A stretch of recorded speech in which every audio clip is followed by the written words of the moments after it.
एरंगळ हा किल्ला पाहण्यासाठी आलेलो आहे, जो येतो एरंगळ गावात व जिल्हा मुंबई उपनगर येथे हा किल्ला येतो। पाठीमागे पाहू शकतोय या किल्ल्याचा हा एकमेव असा बुरुज पाहायला भेटत आहे। सुंदर आहे आणि हा दानापानी बीच मढला आल्यानंतर हा किल्ला आपण जरूर पाहावा ही एक विनंती आहे। खूप सुंदर आहे, परंतु याचे आता हा एकमेव अवशेष शिल्लक राहिले। नेव्हीच्या अंडर आहे हा।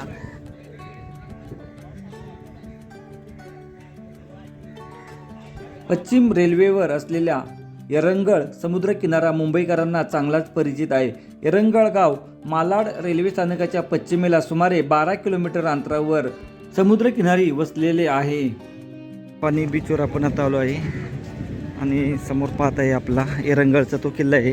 ही नेव्हीचं ऑफिस आहे। नेव्हीच्या ऑफिसच्या बरोबर समोरच्या लास्टला आपला किल्ला आहे। जाण्यासाठी 5 मिनिटं लागतात। एरंगळ गावाच्या अगोदर 1 किलोमीटर अंतरावर दानापानी समुद्र किनारा आहे। दानापानी समुद्र किनारा संपतो तेथे सशस्त्र दलाचे कुंपण दिसते। या कुंपणाला लागूनच समुद्र किनाऱ्याकडे असलेल्या खडकाळ भागात एरंगळ बुरुज पाहावयास मिळतो। हा बुरुज म्हणजे गोलाकार आकाराचा टिहाळणीचा एकांडा शिलेदार। या बुरुजाचे इतिहासातील नाव माहीत नसल्याने हा एरंगळ बुरुज म्हणूनच ओळखला जातो। समुद्राच्या खडकाळ भागाच्या मध्यभागी असणारा हा बुरुज नामशेष होण्याच्या मार्गावर आहे।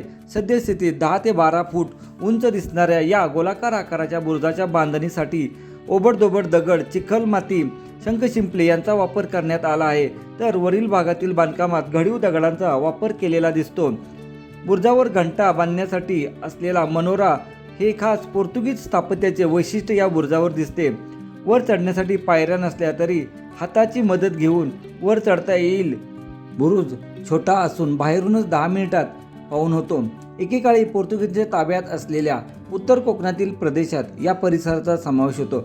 हा परिसर मराठी भाषेत फिरंगना या नावाने ओळखला जात असे।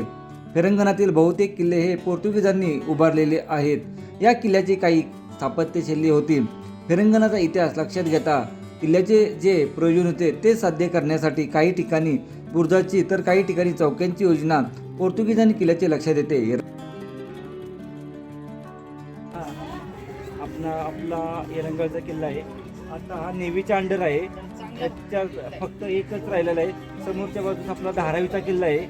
समोर खाडीच्या पलीकडे धारावीचा किल्ला आहे। धारावीच्या किल्ल्यावर लक्ष ठेवण्यासाठी या किल्ल्याचा उपयोग केला गेला असावा। एवढा हा बुरुज राहिलेला आहे। एरंगळ गावाचे रक्षण करण्यासाठी पोर्तुगीजांनी या बुरुजाची निर्मिती केली होती। याचा वापर खाडीच्या वाहतुकीवर मार्गावर देखरेख करण्यासाठी आणि आलेल्या नौकांना व लांब पल्ल्याच्या तोफांच्या साहाय्याने अटकाव करण्यासाठी होत असावा।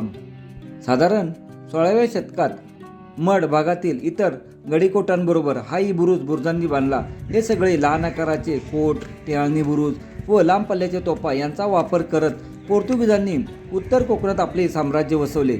इसवी सन 1739च्या वसई मोहिमेत हा परिसर मराठ्याच्या ताब्यात आला आणि पोर्तुगीजांचे या भागातून उच्चाटन झाले। या बुरुजाविषयी कोणतीही माहिती उपलब्ध नाही।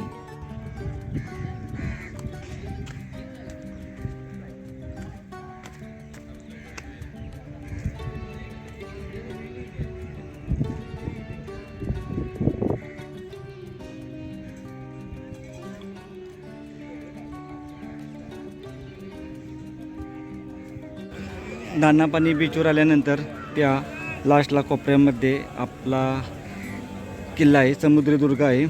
समोर धारावीचा किल्ला आहे त्या ठिकाणी। एरंगळ गावात 1575 साली बांधलेले एक 450 वर्ष जुनं पश्चिमाभिमुख चर्च आहे। या चर्चच्या वेशीवर संत नोव्हेंवेचर यांची मूर्ती आहे। हे संत म्हणजे 13व्या शतकात इटली देशात होऊन गेलेले एका मठाधिपती होते। जानेवारी महिन्याच्या दुसऱ्या रविवारी एरंगळ येथे मोठी जत्रा भरते।